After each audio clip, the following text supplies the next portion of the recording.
Welcome to the Level Up English podcast, the best place to come to practice the English language, learn about the British accent and culture, with me, your host, Michael Lavers.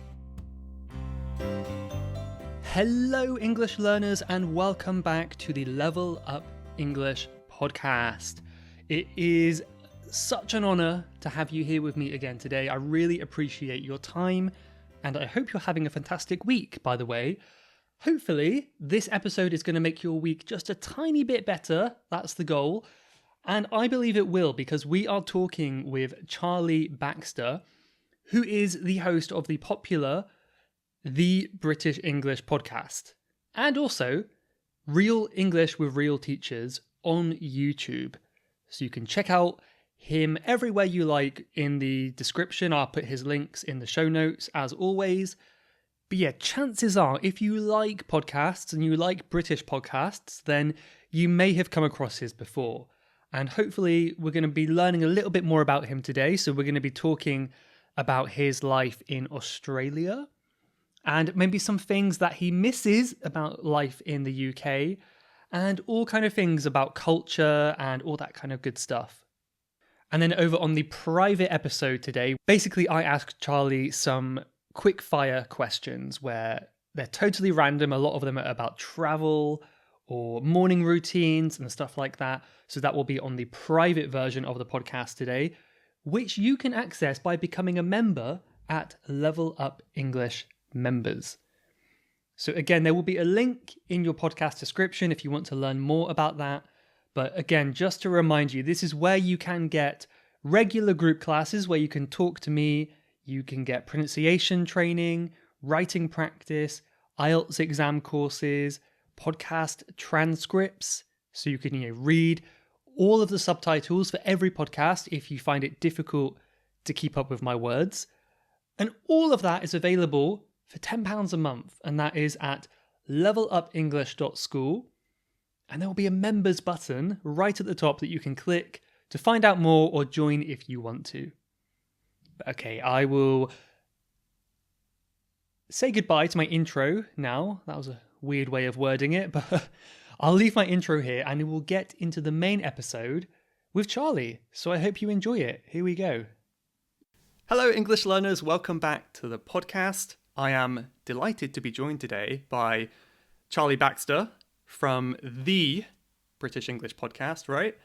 So how are you doing? That's right. The British English podcast. Yeah. I'm very good. Thank you. Lovely to be here. Thank you for having me. Yeah, my pleasure. My pleasure.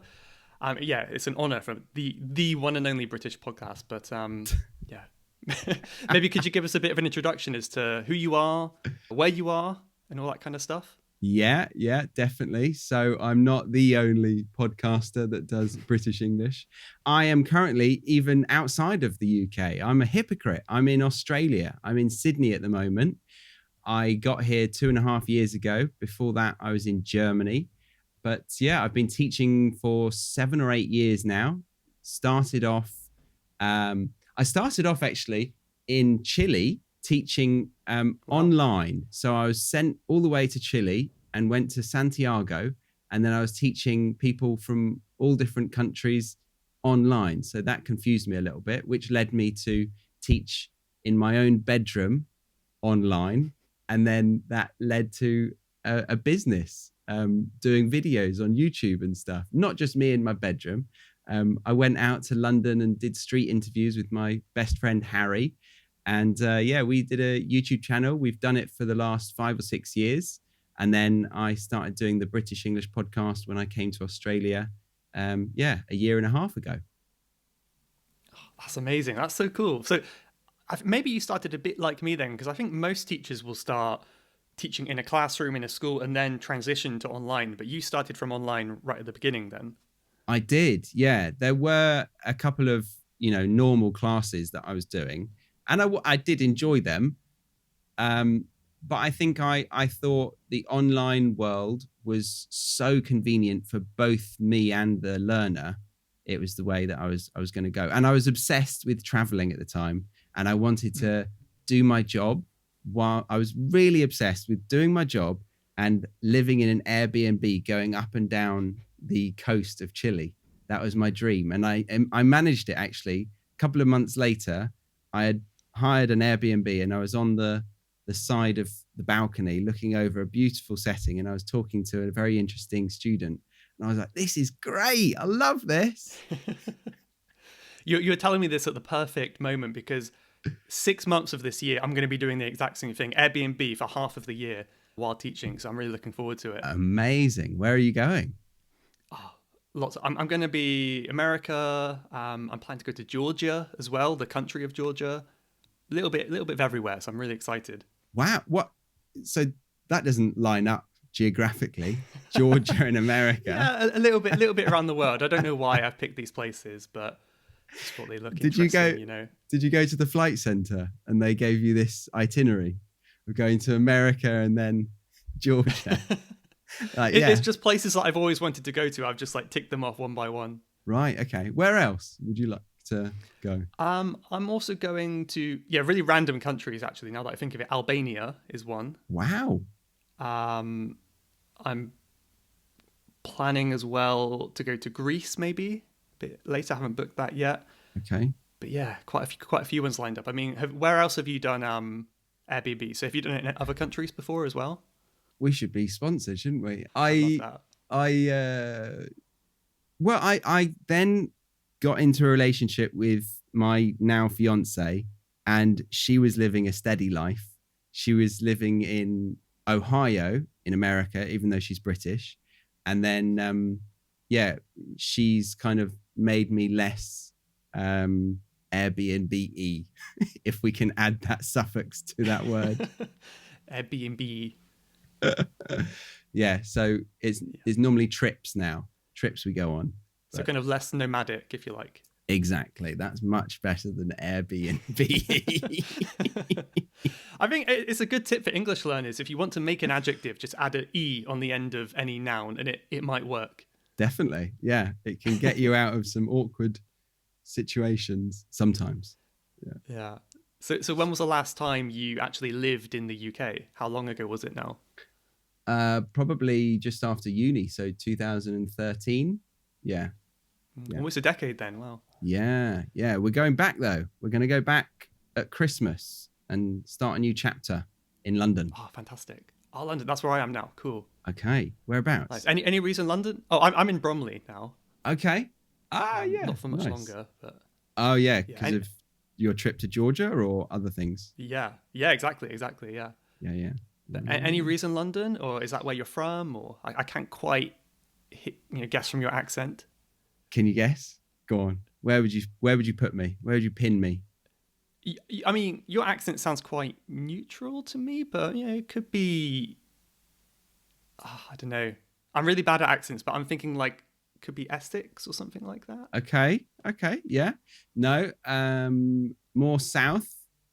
Surrey. Oh, okay. I don't know if I've been to Surrey before, but I guess it's not far from me. No, not too far. Yeah. No, we're hoping to go to Richmond, but fantastic. Yeah, we like the idea of it, but we don't know how expensive it will be. It'll probably be far too expensive, but we live in hope. The clue is in the name. Yeah. Yeah. Yeah, awesome. Well, that should be good. Hopefully you can make that work out. Yeah. I wanted to ask you, mainly because of your podcast name, of course, I have to ask, like, why do you think people are so interested in the British accent and the British culture and all that kind of stuff? Like, I guess a lot of people follow you because of that reason, but do you have any idea why that is? I think I don't know. So I didn't start out doing the British English podcast because I thought that necessarily. I thought, okay, I want to do a podcast about culture, and I'm British, and I'm teaching English at the same time as culture, so it should be probably the British English podcast. But having been outside of the country, I have noticed that we're quite weird. Do you agree? We're quite weird people. Yeah, we have our own special way of doing things, I suppose. Yes. One thing that I noticed was when when I'm out in Australia, I feel really polite wherever I go. I don't think I'm too abnormal as a a person in England, but yeah, I feel very polite whenever I'm out in Australia. So yeah, that's one thing. But I think it's the fact that we're indirect, but we're not like a Japanese kind of culture because we don't have that respect as much. So we're polite and indirect, but not respectful. Yeah, we are. Yeah, and I think that kind of leads to an interesting mix because we beat around the bush, but at the same time we kind of say what we. I don't know if we say what we want. We want to say what we want, but we can't. So we do it in riddles. Like I imagine a Japanese person would be very respectful to the point where they might not even send the passive aggressive email, but we would send the passive aggressive email as long as it's got a lot of beating around the bush. Yeah, and I think that's a perfect expression. The beating around the bush, like you're implying that there's a problem, but not actually directly saying it. Is that a good definition? Yeah, very good. Yeah. Not getting to the crux of the problem, not getting to the issue. Yeah, and I remember when we were living in Nuremberg, Germany. Stacey, my partner, she worked for Puma, and the German colleagues used to get infuriated with her and the other British workers when they emailed them because they didn't understand what they wanted. Germans are quite direct, I think, and they would just be like, are you actually asking for something, or are you just saying a pointless email? Like, get to the point kind of thing. So yeah, there's a number of things like that, but yeah. Generally, I think we're a bit weird. Yeah, I mean, one thing that came to mind, I think I'm quite familiar with Japanese culture, and I imagine if there was someone being very like noisy on the train, for example, they would be very polite and respectful. They may not even say anything, even though on the inside they'd probably be really annoyed, but they wouldn't want to show their annoyance. But I think in England, likewise, we wouldn't say anything. We wouldn't say, hey, turn that down, but we would just go like, oh. Yes. And like make lots of noises to kind of give that feeling without saying it, maybe. Yeah, the disapproving tut. Yeah, we would all say tut in unison, wouldn't we? It's funny, yeah, where you can tell everyone is angry, but no one says it, and everyone's thinking the same thing. Yeah. It's very true. Very true. Yeah. Yeah. I mean, I had a word down here that maybe you saw because I wrote it to you before. I wanted to test you on the word Anglophile. Have you come across that word before? I think I've heard it. Anglophile. Is that when you're obsessed with Anglo-Saxon things? No? Yeah, I think it's just basically people that love everything British. Like people that are obsessed with British culture, Union Jack flag, all that kind of stuff. Right. Yeah. Are you an Anglophile? No, I mean, I've got flags behind me, but I'm not really. I mean, I like my culture, but I think it would be a bit weird for me to be obsessed with my own culture personally. Yeah. Although many people are, but yeah, that's questionable, isn't it? Yeah, I'm in the same boat as you. Yeah. I mean, have you heard there's also a Japanese word, which is very different, but if people are obsessed with like Japanese culture as well? Oh, I do know that many Westerners are obsessed with Japanese culture. Is there a word for it? I mean, there is a word for it. Do I know it? It's a really weird word. No, I don't. Can you give me a clue or tell me? It starts with we.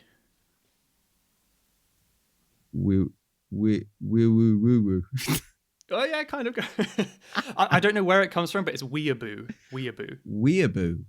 Oh. Okay. I have no idea where that comes from, but yeah, people are obsessed with like anime and Japan. They're weeaboos, and I think the English version would be Anglophile. Oh, okay. Yeah. Phile Perfect. means love, right? But have you come across like Anglophiles, maybe as your students or anyone in Australia? I mean, I don't know if Australians tend to view Brits in a favourable way. They don't as much as some of my students. And they don't as much as Americans do. I imagine you've come across that before? Americans loving Britishness? Yeah, or at least what they perceive to be Britishness, like top hats, monocles. Yeah. Very true. Yeah, exactly. Although, if you go to Ohio and you go through a pharmacy door called CVS, it's their job. It's always one person's job to greet you. That in itself, I think, is quite American. But they will always be like, "Oh my God, you're Brit! Oh my God!" kind of extreme excitement, and you're just like, "Yes." Yeah, I imagine that happens more like out there in the countryside in the less touristy areas. Yeah. Yes. But yeah, Australia, not so much. They might try and impersonate like a standard like BBC or posh accent. But no, they're kind of smug because they see us as trapped on the motherland. And they're down here in paradise, which it is paradise most of the time. So yeah, it's kind of fair enough that they're a bit smug. Yeah, they've escaped the cloud and the fog. Yeah, exactly. But yeah, no, I think those that have the most interest in Britain would probably be students from Hong Kong. I think that's interesting. Yeah, I think they quite like it. I think that, obviously I'm just speaking from what I've experienced, but a lot of the students that I've had like the fact that they have a British sort of side to them, their culture, and that they're slightly different to the other people around them in mainland China. So they kind of associate themselves with the British Empire and what that comes with and what comes with it. And it made me think about what that means. And I think most people would probably just, they would stereotype with the Queen, cups of tea, and maybe watching a posh sport like cricket or something like that, and eating posh little sandwiches with triangles, egg and cress or something like that. But I think from that, it might be that it's pulling on like the heritage of the whole colony or the whole colonization and what it did. And although there was probably there was loads of blood attached to it, it did give quite a lot of infrastructure around the world, from what I've been told. I'm far from a historian, but they say that there was some good roads put in place, good maths and healthcare and democracy as well. Yeah. Yeah. Post boxes. I see they got a lot of like British style post boxes in Hong Kong as well. I think they were painted green though. Oh, okay. So they've got good mail now. Yeah, it's really interesting. I find it quite unusual, quite strange, because I've got some like Hong Kong students, especially the younger ones, and I've helped them with their homework in the past, and they'll have what I see is really obscure topics for homework. Like they'll be learning about, Victorian England and Shakespeare and stuff that I feel is not as relevant on the other side of the world. I mean, I'm sure they've got like other kind of more local history and local topics they could be learning, but I think a lot of the topics seem to be very, very British, which I find quite strange. I don't know about you. Yeah, I know what you mean. And I have a lot of Russians that study very old literature as well.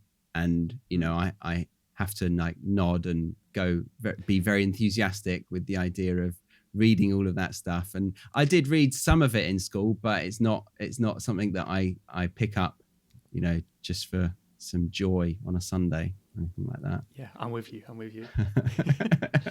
Okay, I wanted to ask you, since moving to Australia, you said it's been 7 years or 2 years, 2.5 years? Yeah, 2.5 years in Australia. Yeah. I got that bit right. Okay. Nice. So since moving there, have you noticed anything more about your own culture, so British culture? Have you noticed there's anything that you realised, anything that seems strange now that you've been there? I mean, we mentioned directness already, but anything else stand out to you, like how different you are maybe from a lot of the people around you now? I would say that Australia is probably closer to British culture than the others that I've been to. So it doesn't strike me so much here. But the people that I meet who are Aussies, they're generally a lot more laid back. The stereotype, it does exist. They're a bit more crude.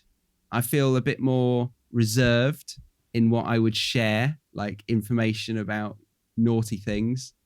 So, yeah, I mean, it's kind of what I said before. I feel polite, and the stereotype does sometimes hold up. Yeah, They come from somewhere for sure. definitely. I mean, do you feel like since moving away, you have more appreciation for your home country?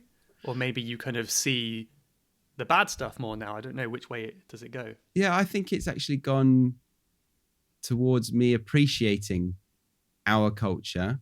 Before, I definitely didn't think of myself as any kind of nationality, really. I didn't think about that ever. And in fact, as I was growing up, because I'm a quarter Australian, I've got a dual citizenship. And cool. My dad used to bully me into supporting Australia for certain sporting events, only the ones that Australia was likely to win. And he would sometimes get that wrong. And then when England won, I would get all the stick in the playground. So I felt a bit like I wasn't the Brit. But yeah, in the last 10 years, it's kind of come back. And after doing this podcast, I've kind of explored the culture and learned quite a lot about it. So I'm excited to go back to the UK, which I never thought I would. 10 years ago, I was running off to South America, hoping to explore the world. So yeah, I'm starting to enjoy it. The idea of it. I think that's one of the huge benefits of travel or just going to another country is you see your own country in a new light, don't you? And you appreciate things that maybe you took for granted before. Yeah, I mean, even kind of the dirty, grimy streets of London, I kind of see as quite nice now. It's just very, very London. Quite nice. I like that. Quite nice. Yeah. I mean, walking around here.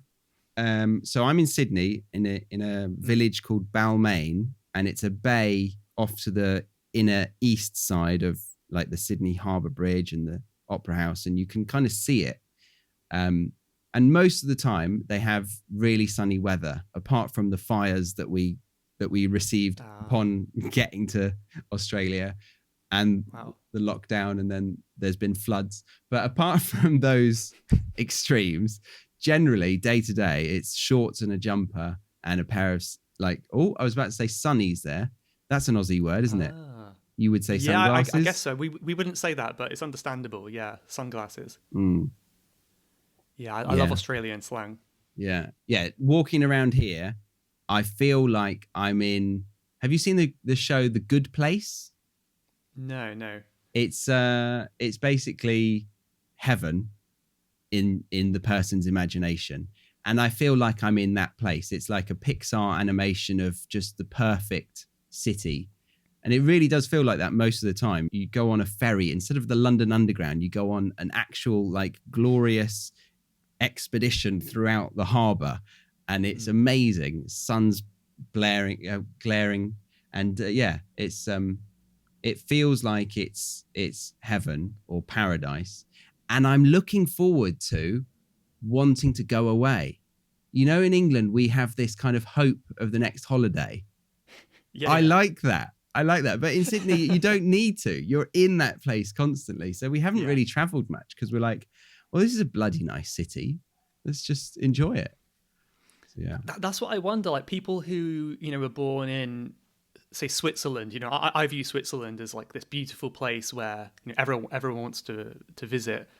But I feel like when you live in such a beautiful country, I wonder if just your desire to travel is so much lower because, it's hard to see anywhere better.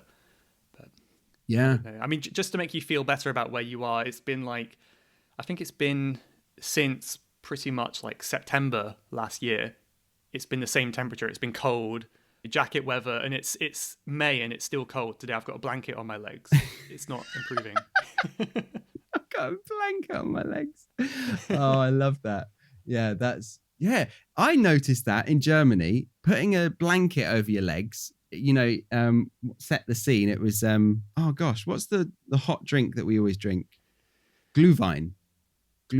Oh, I don't know that. Okay. It's like, we've got another word for it. what's the word that we use? The hot wine that we drink on bonfire night. Mulled wine. Mulled wine, yeah. So their version of mulled wine, glühwein, and you sit watching the sort of markets or whatever, getting drunk on a Sunday with glühwein. And yeah, the blankets. I didn't have one on. I was freezing, and then I put it on. It's amazing how much heat comes from the thighs. It makes a big difference. Yeah. That's why you need like a cat or a dog just to have on your lap. That's what I need. Well, Yeah.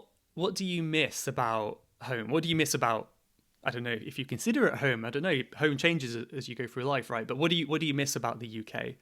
Anything specific that you want to go back and see or experience? Yeah. The main thing for me, I'm now 32. I was about to say 30. I'm 32, and since having been in Australia, my sister has had 2 children. Stacey, my partner, her siblings have had 2 children, so there's a big family waiting for us to connect with. So we're excited to go back, and quite a few friends are getting married. And yeah, I've reconnected with a couple of them the last time I was back in the UK to see another friend get married, and it just reminded me of how good the friendship is amongst my school friends. So going back to see them, family, have a bit of hope for holidays still, that would be good. Yeah, that I'm looking forward to that. And the pubs, of course. Yeah. But they do have pubs. They call them hotels here because there's a weird thing with off license. Really? Yeah, it's hard to get a license for alcohol without having a bed. I don't know why that helps. But maybe if you sleep off your drunkenness maybe in the bed. Oh, yeah, yeah. But yeah, they're all called hotels. In fact, the one next to me is called the London Hotel. It's very nice. Does it have that London vibe, like England feel inside, or is it just in the name really? They try to, but I feel like everywhere I've gone, they can't do it right. They just don't have it. I don't know if you've experienced any British pubs outside. Yeah, I've been to like British pubs, Irish pubs in Japan. Obviously, very different culture, and they try their best to kind of replicate the feeling. It's just not the same. It's not the same. I can't quite put my finger on what it is though. Yeah, I would imagine it's the fact that the building has existed as what it's meant to be for that function for so many years.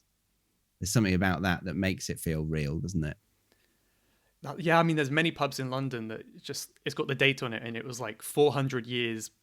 You know, this pub was established 400 years ago or something, and it's been a pub for that many centuries. It's incredible. Yeah. I just released an episode on, I can't remember what it was on. Oh, the tiger that went for a pint. Do you know who Sean Locke is, the comedian? Yeah. Rest in peace. Yeah, rest in peace. God, that was a shock to me when I realized. Yeah. So he did a parody of the children's book, The Tiger Who Came for Tea, which was quite an old one. And he did The Tiger Who Went for a Pint, or The Tiger Who Came for a Pint. And he mentioned a lot of funny things in that. And when I was doing that episode, I realized, or I heard a fun fact about pubs, is that, I don't know if you know this, why there's a picture often associated with the pub name. No, I've never considered that. No, why?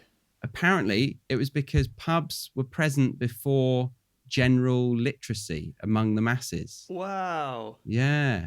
And if you look at the picture, I mean, they've probably changed now, but most of them were around the idea of the brewing process so that people knew where to go to get drunk without being able to read. I love things like that. Okay. I'm going to pay more attention to that and see if I can notice these pictures. So you mean like outside the pub, there's usually like an old swinging sign with the name and a picture underneath? Exactly. Yeah. It's got to be swinging. Yeah.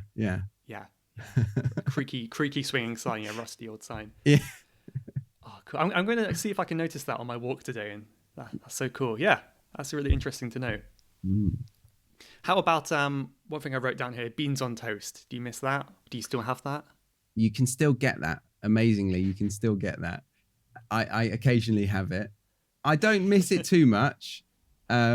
My partner is a very good cook, so rarely do I get the chance to be so simple nowadays. Yeah, beans on toast is a very kind of I can't cook kind of meal. Yeah, but I still like it. Yeah. No. What I do miss, bacon. Oh, Okay. So I know American bacon is very different from British bacon. Do you not have bacon in Australia, or yeah. is it different? They've got it. It's not like American where it's like long, streaky, and really crispy. It's a bit closer to the real thing, if the real thing is British bacon, but it's not. It's still not the same. It's still not as good. I don't know. I think it's a different cut of the pork. But yeah, it's something that we drool over most weekends. We're like, oh, I can't wait for a bacon sandwich. Do you remember what it's called? The slang term in England? Have you been away long enough to forget? Oh yeah, I should have said bacon butty. Yeah. Oh, but what's bacon sarnie? Is that the same, or is that just like a northern thing? Bacon sarnie. I would guess that it's more northern, but I do know it just as much. Yeah, sarnie, butty. Yeah, sarnie, butty. Yeah, bacon butty. But yeah, I think Americans get very mad because they say, British bacon is just ham. It's not bacon. But I don't know. Yeah, that's true. Yeah, they don't appreciate that. I think I once heard somebody misspeak and say the A instead of in the second word. What do you mean? I'm trying to think. I'm doing a riddle for you. In bacon butty, instead of the in the second word, it was an A. Is this a bad word? Can I say it? It's just a bit naughty. It's a bit slang, and especially in cancel culture nowadays. Bacon batty. Do I know this word? Bacon batty. Batty's like a crazy person, no? Batty is, yes, that's a nicer way to look at it. I think it is also a derogatory word for homosexual. Yeah. I never heard that. Okay. Oh. Yeah. I guess I'm not hanging out with the right people then. So, I mean, that's good to know, so I can avoid offending people by using it accidentally. But batty, okay. Yeah. And I know you know this, but cigarettes are not called fags in America. Yeah. So fag is derogatory for a homosexual person, right? Yeah. They really react to that one. Yeah, they ruined our nice word for cigarettes we have here. We can't say that in America, I suppose. Exactly. Yeah. But yeah, well, maybe the final question I want to ask you is: have you picked up any, apart from Sunnies, any Australian slang expressions or anything that maybe have worked their way into your vocabulary while you've been there for the past couple of years? When I came here, we heard a girl in a shop wish us a nice arvo. She said, "Have a good arvo." And I know it's probably really obvious if you just like Google Aussie slang, but we were just like, what is she talking about? Like arvo, afternoon. But they do O's on the end of everything. And arvo is one that originally we were like, that is so Australian. We'll never be able to feel comfortable saying that. And now I do say it. I do say it occasionally, but I do it thinking that I'm, trying to be funny. Oh, I'm an Australian kind of thing. I've said bossolo before because they don't understand what off license means. It's funny you're mentioning these are the exact ones we had before. Do you know English with Adriana? Oh, yes. I had her on the podcast before. She's Australian, and she gave me these exact ones, and she said arvo, and I was like, what, avocado, maybe? Okay. Yeah, I think we thought that. I thought wishing us a good avocado. Yeah. Can you think of any more O words, for example? Servo is in service, like petrol station. There are loads, but it's, when you recall things, you can't really do it very well. Yeah, you've got to be in the moment, I suppose. Yeah. Exactly. Yeah. One term that I'm now aware of is bogan. Have you heard of this word? The closest would be to chav is to bogan, but they have a different style, just like every culture. They've got a different style of what it means. And everyone is like very, that's bogan. Don't be so bogan. Kind of, if they're trying to be a little bit more higher class, they always say that is bogan. Don't do that kind of thing. Okay. It's making me think I'm doing loads of bogan things, but it's just their way of saying it's not classy kind of thing.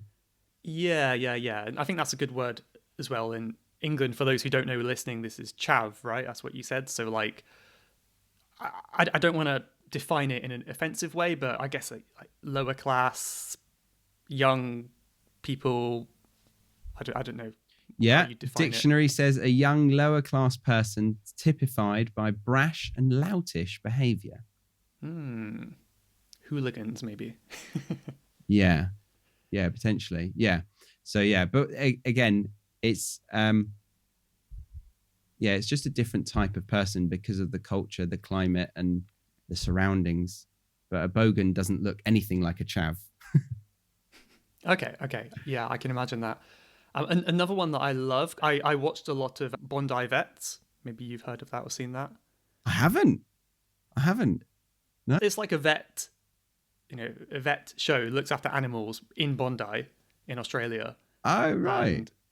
And, it's really kind of casual and nice. It's very sunny, but they're just taking care of animals and pets. And one thing they always say on there is like, "How you going? How you going? How you going?" Yeah. That one I've mentioned before. It still throws me off. It's so simple though, but it's just it's basically "you all right." It's us saying that, but for some reason it makes me want to tell them about my life, and they never want that. Yeah. So it's it's a bit awkward. I still don't know how to respond to it. Oh, I love it. I mean, I guess in the UK we kind of say more. Maybe it's an American expression, but we say "How's it going?" Yeah. But in Australia, I hear "How are you going? How are you going?" Yeah. I think that's what makes me want to divulge too much information, because they're tapping into a, how you more personal. Yeah. But yeah, I think of "you all right." Do you say that still? Is that a thing? All right. I try not to. I feel like I like to be a bit more genuine. Like, "Hello, how are you?" It feels like I care more. If that makes sense. Yeah. But when you're walking past somebody and you're not stopping to chat, I say the same. I say, "Hey, how are you?" And if I say it quickly, it maybe implies I don't really want an answer. "Hey, how are you?" Bye. "Hey, how are you?" Yeah, I think most people would say, "You're right. You're right." You're right. Yeah. I feel like that's really British, but yeah. Yeah. Was there anything else? Yeah. I did make a note. Oh, cool. Oh, ute. A ute. Do you know what a ute is? No. A utility vehicle. They've got this like flatbed, sort of souped up. This is a lot of definitions that you've got to do for people. But souped up means like a car that has been treated by a mechanic to make it look superficially nicer. And they have this culture of souping up a utility vehicle. It used to be practical and it would hold lots of, stuff for a builder. But now they've created this kind of culture around it where it's a cool, like Fast and Furious kind of look. And it's called a ute. And they say, chuck it in the ute, mate. Okay, that's good. I need to Google that. Maybe I can put a picture if I can find one on the show notes. Yeah, do it. Yeah, UTE. Something that probably would make no sense. Okay, I didn't expect UTE. Yeah. Well, okay, cool. Well, maybe what we can do now. So for the listeners, they will not notice anything unless they go over to the private podcast. So just to explain to you, I've got a members version of the podcast too, which has a much smaller audience. So you can maybe relax a bit more and not worry there's so many people listening or watching. And I'm going to give you like some bonus questions, which is what I'm calling a quick fire round. But I've also written down here that it doesn't have to be that quick. You're welcome to expand a little bit if you want to. Don't feel pressured to answer too quickly. Yeah. And then we can come back afterwards and say goodbye. Sounds good. Yeah. I want to be respectful of your time, and we can hop back into the main podcast episode now.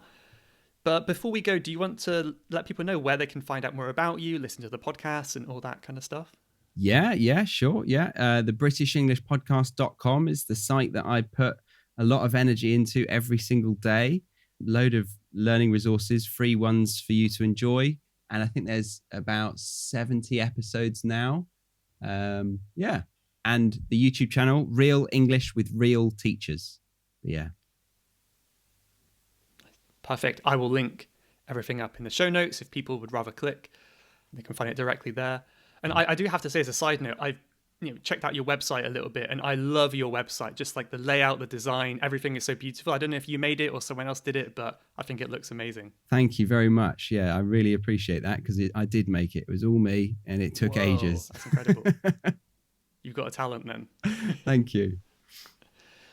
Nice. Well, thank you very much for chatting. Hopefully, when people are listening to this, there might be an episode that we did on your podcast at some point in the future or past. I don't know when this comes out, but yeah, definitely. Yeah, we're gonna record one in the next couple of days. So yeah, hope you guys can listen to that one. Yeah, listen to that and then check out all the other ones if you haven't already. What have we agreed to do it on? I've forgotten. Travel experiences or something like that. I haven't seen it for a week, so I've forgotten. Didn't we say about your childhood years, your teenage years, and your adulthood? Yeah, maybe. I didn't have a deep read because I thought I'd do it closer to the time. But yeah, that sounds right. I've caught you out. But yes, that's what we're gonna do. We're gonna dive deep, guys, into the life and soul of the host of your show. So you've got to come and listen to that, right? I'm excited. It sounds good. Thank you so much, though. It's been a pleasure meeting you and chatting with you today, and I'm sure the listeners enjoyed it too. So thank you for your time. Thank you very much. It was a pleasure. You're a very, very enjoyable host to be hosted by. Is that how you'd say it? Hosted, I suppose so. Yeah, makes sense to me. It's a bit clunky, so don't use that one, guys. Listen to the other vocabulary. But yeah, thank you very much. Really appreciated it. Thank you. Thank you everyone so much for listening to this episode today. I really hope you're enjoying my podcast. Remember, you can become a member at levelupenglish.school. Over there, you can join me for regular group classes, podcast transcripts, a private podcast, and much, much more. So join the community at levelupenglish.school and click on the members button. Also, if you want to ask a question for me to answer on this podcast, you can go to levelupenglish.school/podcast. And there you can ask me an audio or written question, and I will do my best to answer in a future episode of the podcast. But for now, thank you for listening.